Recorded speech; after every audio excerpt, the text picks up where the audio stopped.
And the theme of this year's conference is valuing reconciliation in global markets, and that's more important now than ever before.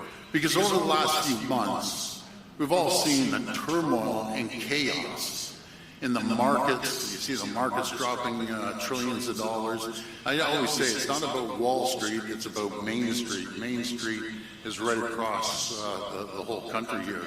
In the markets and elsewhere that have resulted from President Trump's tariffs and the economic uncertainty he has created.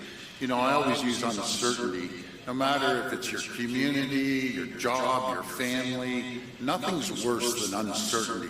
You need to know where you're going over the next year, 2 years, 3 years. What is the certainty for your children and your grandchildren? How are they going to be raised and live? There's one person that's causing these problems. And let me assure you folks, it's not the American people.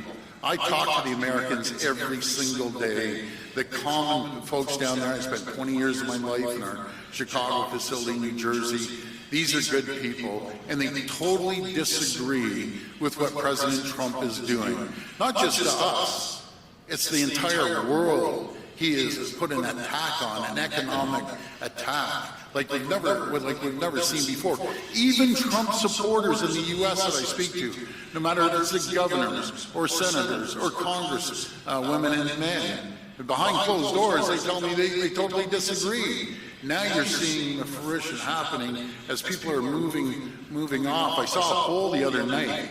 The first 100 days, you know how they always measure the first 100 days for presidents and other people.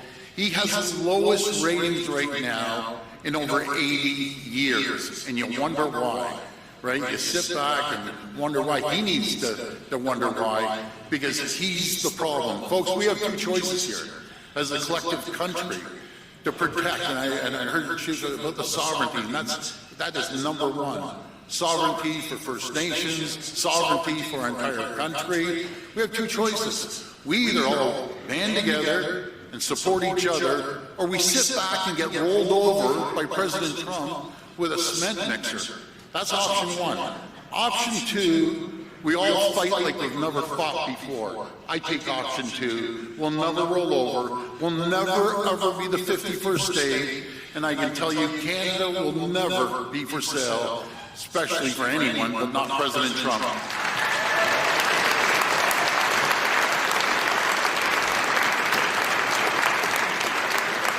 That uncertainty he's created hurts workers and businesses in Ontario, including the First Nations. And I always say the foundation of our First Nations communities to support them economically, our foundation for our health care, our infrastructure, building these roads, it all comes down to one thing. In our education, it comes down to one thing. It's our economy. Without our economy, a strong economy, we have nothing. We won't be able to support our health care properly, our First Nations communities properly, our education and infrastructure. But I have confidence in the people in Canada. I have confidence in the people of Ontario. You know, when we all go moving forward together, we are unstoppable. We can be the wealthiest, richest, most prosperous sub-sovereign nation anywhere in the entire world. You know, we talk about Alberta's oil. God bless them. That's great. They have tons of oil. We have more critical minerals here than any place in the entire world. In the entire world. As President Trump says, invest $1 billion, and guess what? I'll get you a permit in a year. You go down to Australia, you get a permit within a year or 2 years. Quebec, same thing. But Ontario, to get a permit for a mine is anywhere from 15 to 17 years. And you sit back, 15 to 17 years. You know, that is the most unbelievable thing I've ever seen. So with consultation, with partnership, I emphasize, with partnership and approval from First Nations, we can take on the world. It's as simple as that. We shouldn't be taking 15 years to get a testing borehole in the ground. I'll get back to my speech in a second. I'm on a roll here. So I get a phone call from one of the CEOs of the big mining companies, right? And he says, Doug, Guess what? I said what? He says, I'm moving $500 million of investment to Australia. And I like my phone, I said, what? He goes, oh yeah, we've been willing to get a permit, I think it was 7-8 years, and by the way, he gave me a list of 16 other things they gotta get, and I just went to our board and told them, move the $500 million until Ontario gets their act together and gets rid of the red tape and the regulations, then we're moving our investment. That's one company. Just imagine all the other companies that don't bother calling me and just move, or don't even invest, and they look and they, do we need to take, and everyone believes in the return on investment, ROI, and any business person would look at it and their shareholders and would say, okay, we invest over here, it'll take us 10 to 15 years to even see a penny. Or we invest over here, and with a year, 2 years, we get shovels in the ground. So our approach, again, I keep emphasizing this, with collaboration, cooperation with our, and ownership, by the way, of our First Nations communities, no one can stop us in the world. Not the most powerful man in the world, President Trump, that wants to go around and try to take on everyone and target his closest friends and allies that fought shoulder to shoulder with him in wars with Americans. But again, folks, we need to rethink collectively on how we're going to move forward on this.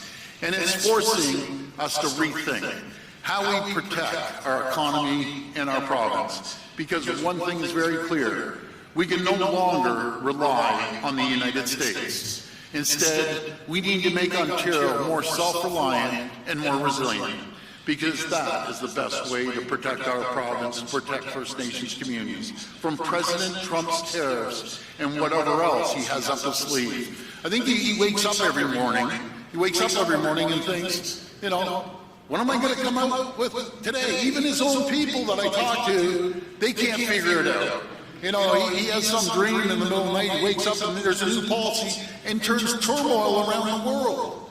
Our government has a plan to unleash Ontario's economy by unlocking our natural resources, investing in our workers and building infrastructure to get people moving, and open up new markets for the products we make right here in Ontario. And we want to do all this in partnership with First Nations. We've already seen the benefits that come from working together. And in Northern Ontario, we celebrated the completion of Watay Power. I think everyone's heard of Watay Power, the largest First Nations-led grid connection project in the history of our province. That's a perfect example.